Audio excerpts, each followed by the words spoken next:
Hi guys, it's Katie and welcome back to another video. In today's video, I'm teaching my sister to crochet for the first time. So you guys have seen my sister in a couple of videos before and she's back today to learn how to crochet. So we both have balls of yarn and hooks. Hers is an I, which I'm pretty sure, yeah, hers is an I, mine is an H, pretty similar. So I'm basically just going to have her do a swatch with a couple different stitches to practice, and then maybe at some point when she gets better, you guys will see stuff from her maybe on this channel. But we're gonna first start out with showing you how to pull the yarn. So you can see on the package, which we're just using Red Heart Super Savers, by the way. I'll link everything in the description. So you can see on here it's showing you there's two different ways. You can either pull it through the center, which is how I prefer, because I like it going through the ball. Through the center, yeah. I just prefer that because I like to keep the package on for as long as possible, and you kind of have to take the package off to unwrap it this way. So, oh, fair enough. That's what I prefer. So I'm going to now try to find which end is actually coming out of the center. I think it's this. The first order of business is a slip knot, which you do not need this for, so put this down. So a slip knot is how you're going to start any project that starts with a chain, okay? Okay. So, take your two fingers like this, wrap it, make an X. Oh, hang on. Use your left hand. No, in front. See how mine is in front? Oh, because then I can go like. And then you put your fingers through and grab this. So that. Grab this. This. Uh-huh. And pull a knot. And you have a slip knot. Oh, I did it. Now you're gonna use this end to tighten it a little. You can do it with the hook in it. So just pull on this. This is your tail. Pull on your tail. Oh, probably a little more like right. You want it a little tighter than that so that there's not a huge gap. You don't want it too tight to where like you can't move the hook around. Basically, you know? you do it like right here so you can. Yeah, type thing. And then, so here's your terminology. This is your working end, the end that is attached to the yarn that is still coming. Mm-hmm. And this is your tail, the end that is just hanging down and loose. So, you're going to yarn over is the next term. So, through the back. Yep. And then I prefer to hold on to the tail with like these fingers. Like this? Yeah. And then pull through. There you go, you made one chain. Cool.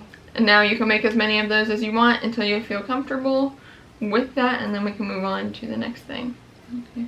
So, you know, if you're making a blanket, they may tell you to make like 100 and some chains. If you're making a scarf, maybe like 30, you know, depends on the project. Huh.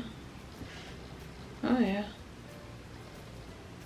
There you go. And you just, if you feel like it's too big, you can tighten it the same way I showed you with the except this time you go from the working end. Yep, you would just pull, like, let's say I did this on accident and I'm like, oh, this is way too big. I would just pull on the working end. And then you just go like, oh. Yeah, you're doing really well. Which she does have a little bit of experience like I do. Our grandma tried to teach us a little bit when we were younger, but other than that, not very much. So there we go. There you go. You're doing really well. Yeah, because this is the part that I can remember. Yeah, that was the main thing that we went over, I think, and then the stitches is where we got confused. There we go. And that's exactly how you take it out too. Do you know what taking the stitches out is called? Unworking?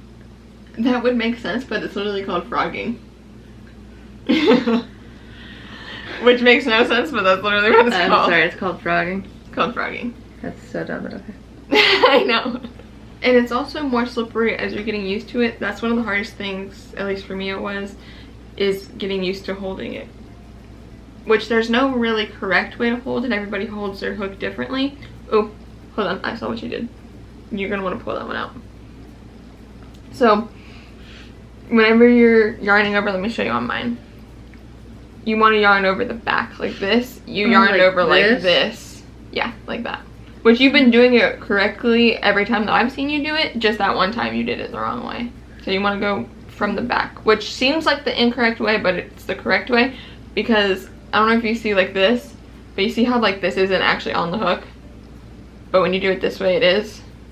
Oh yeah, because this is, oh, that makes sense. Yeah, so that's the way I had to think about it as I was a beginner. Okay. That's what I try to do whenever I'm teaching somebody to crochet, is remember how I thought of things as a beginner and what helped me, you know? Yeah. I think I'm trying to get a little more comfortable with it. I just gotta make sure. Just, like I said, the main problem I had as a beginner was figuring out how to hold the hook and the yarn and everything to where I had good tension and all that, which tension... Is the yarn slipping out of my hand? Oh, like good, like not looking like this. Yeah, because unfortunately that's one of the things that is hard to get used to. So some of these are a little tighter, these are a little looser. That's okay. Once you get a hang of how to hold it and everything, your tension will be better and they'll all look sort of similar. This is basically a learning curve for right now. Exactly. That's why I'm just having you make a swatch to do some practice instead of actually doing like a full-on project, you know? Yeah. Okay, so you want to hold up your chain, and so she has a chain, so do I. Mine's a little bit smaller, but that's okay. And we're going to start with single crochet, which is the most basic stitch. So before we get started, I'm just gonna give you a little bit of what you might use it for. So single crochets are a lot smaller stitches and a lot tighter. So like whenever you make a stuffed animal or something like that, a lot of patterns use a single crochet because you won't see like the stuffing and stuff through it, versus like double crochets and half double crochets are more for like blankets and hats and scarves, things like that that you may actually want gaps in. Or something that's like a longer project, you would use taller stitches so it goes by quicker, you know? Okay, with that, let's show you a single crochet. So, you see how it looks like little V's? If you hold it like this, it's like little, you know, it's a chain, so you can see that there's chains, right? You're gonna go into the first one. How? So like this? You want to watch me first? Not that one, because see what you were doing is you were trying to go into this one that is, your hook is still on this one. So you go so I need to go to the this one. Okay. Okay, so that's what you want to do. Which I would tighten your yarn a little. Oh, yeah. Okay, that's why, because it's this one right here. It's that one you want to go into, exactly. Okay, so then I go bloop. Yep. And then the same way that you were doing with the chains, you're just going to yarn over. So put that yarn over, nope, the other way. Oh, okay, hang on.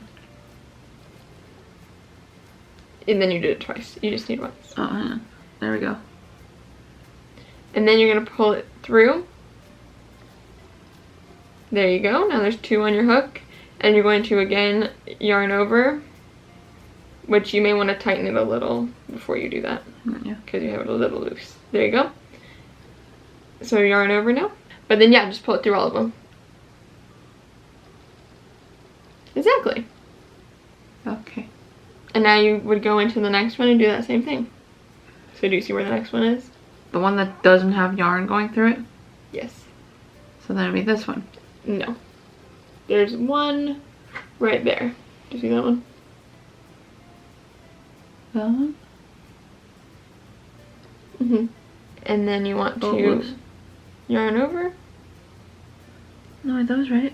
Yeah. Wasn't it? No, it was sort of up there. Yeah, but it's just because of your tension a little. It looks a little weird, but it's okay. It's okay. Okay. So, yarn over and pull it through. There, you just did a whole other one without me having to walk you through it. Good job. And I just shove it in the hole. Go around town. Dipsy doopsy. Yes. Tighten this up a little bit because then I'm going to have a loosey-goosey. Like your wording. This is helping me. That's fine. However you gotta think of it. And pull it through. Yeah, there you go. That's single crochets. This one's actually kind of easy. That's the one I'm starting out with. Which they're not hard. it just takes time to get used to, especially like I'm saying, the tension and the figuring out how you prefer to hold the hook and the yarn is what the main problems that I had were, you know. Yeah. So she didn't actually finish all the way down to the bottom of the chains, but we're just going to move on so that she can get practice with the other stitches as well. So to start a new row, normally you would do that at the end of the chains, but for the purposes of this, we're going to not do that.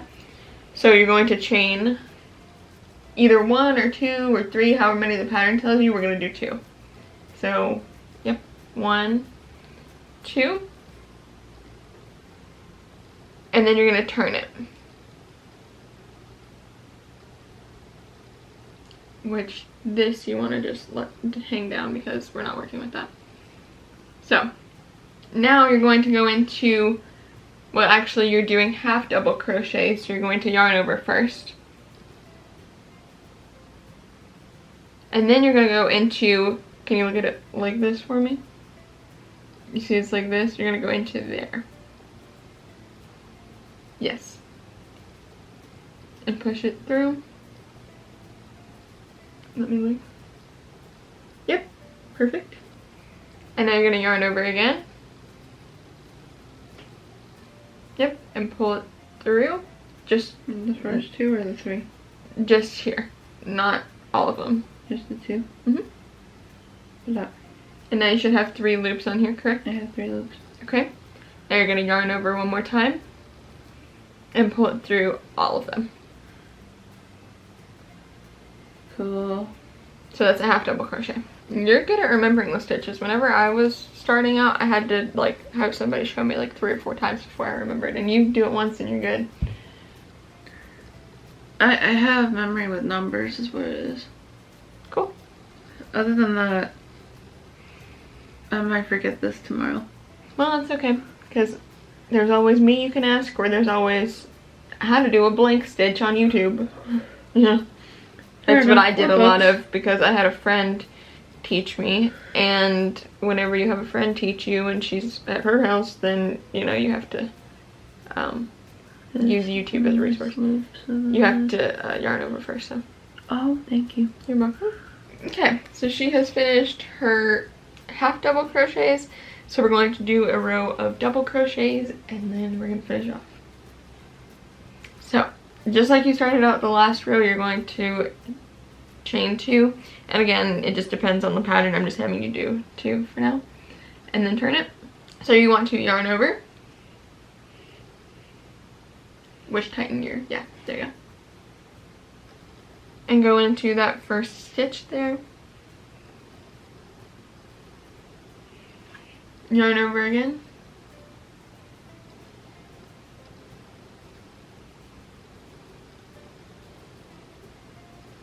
and now pull it through. Just the first 2 though, like you've been doing. Yeah, that's what you did. Okay, now you're going to yarn over, and this is where it's different. So instead of pulling through all of them like you did with the half double crochet, just the 1. You're going to pull through 2, the first 2. And now you have 2 on your hook. You're going to yarn over again and pull that through those 2. There you go. Cool. Want me to show you again? No, I think I can. Yeah. Okay. Twist in. There you go. And you see how those are much taller stitches than what you've been doing? Yeah. Yeah, that's for projects, mainly used for projects that you want to go by quicker. You know, yeah, something that would take a long time. But there are also blankets that you use just single crochet, or you use half double crochet, or you use a combination, you know. Whatever makes it look pretty, I guess. Yep, okay, great. That's your last stitch. Congratulations. So, I'm going to show you on mine first, and then I'm going to let you do yours. What I like to do is cut the yarn maybe a little bit longer than how far I can hold it. So, like that or so. Whatever you feel is good. It depends on the project as well. If it's something you're going to wash a lot, like a clothing item, you probably want longer ends for weaving in. If it's something like, I don't know, just a stuffed animal or something, maybe it's not as big a deal.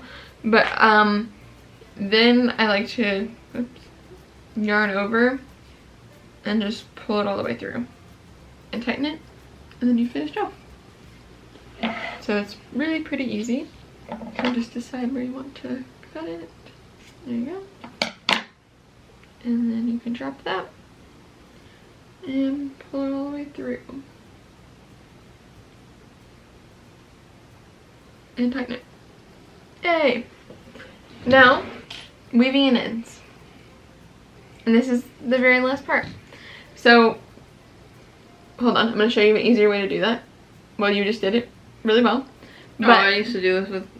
I know, but I'm just saying with yarn, it's better if you kind of fold it like this. Oh, and then then pinch it and then put it on because, you know, the end is normally frayed. But I'm going to show you how you want to kind of weave this in. So, you want to weave your ends in really good if it's something you're going to wash a lot. If it's not, then it doesn't really matter. So you can kind of just do like sewing, which we both have sewn before, so it's pretty easy. So you just want to go into the first one and then go into the next. And then just go like over every time. And then just go, no, you want to go this way. Oh, so we're doing that type of stitch, got it. Into it. It's not even a stitch really, it's just a, however you can get it through to kind of fasten it. Because if you just cut it off without doing this, then you're going to have problems with it coming undone possibly. Got it. Especially when you put it through the washing machine. And just do that a couple times. 2 or 3 times is probably good. Or probably 3, 4 maybe. And then you want to start going backward. I just do this to double secure it, you know, it helps to not become as undone or get as loose type thing. Okay, so now you just take it and you kind of want to pull this a little bit tighter and cut it as close to the project as you can without cutting the project itself. So kind of like that. And then what I like to do is just pull on this a little to hide it. So don't cut the project itself or your finger, but do that. And then pull on it. Ta-da! And your stitches are a little loose, so it did pull it a little more than you would normally want to, but whenever you get... I still can't really see. Oh, never mind, I think I... No, you can't see it, but that's the point. But you would do that with the other end normally, which your end wouldn't normally have this. We just had you stop it beforehand because, you know, just for practicing. But, normally you would do it with this end, which this would be just a tail like mine is, and you would weave it in as well, and then you'd be done. Okay, perfect. But that is all for this video, you guys. That is teaching my sister crocheting for the first time. So you learned chains, well first a slip knot, chains, single crochet, half double crochet, finishing off, and weaving in your ends. So that's pretty much all the basics you need to know. And that's basically it. You learned pretty much the basics. If there's any sort of funky stitches that you have to do, they will probably give you instructions on how to do that in the pattern. If not, then you can always look up a YouTube video or ask me later on or whatever. But most of the other sort of stitches I don't have memorized. I just like look up how to do them whenever I need them for a pattern. But that's everything, you guys. Thank you guys so much for watching this video. I hope you enjoyed. If you did, please give it a big thumbs up. If you guys want to see more videos from me, make sure you hit the subscribe button down below and turn on the post notification bell. That way you know every single time I upload a brand new video. And if you guys want to see more of my sister, make sure you let me know because I always have a good time filming stuff with her. And also leave me a comment down below letting me know what you guys thought of this video, if I should bring other people on my channel, teach them to crochet, or if I should do more videos with her. And that's basically it. Other than that, the yarns we used and the hooks will all be linked in the description box. And with all of that, thank you all so much for watching, and I'll see you guys in the next one. Goodbye!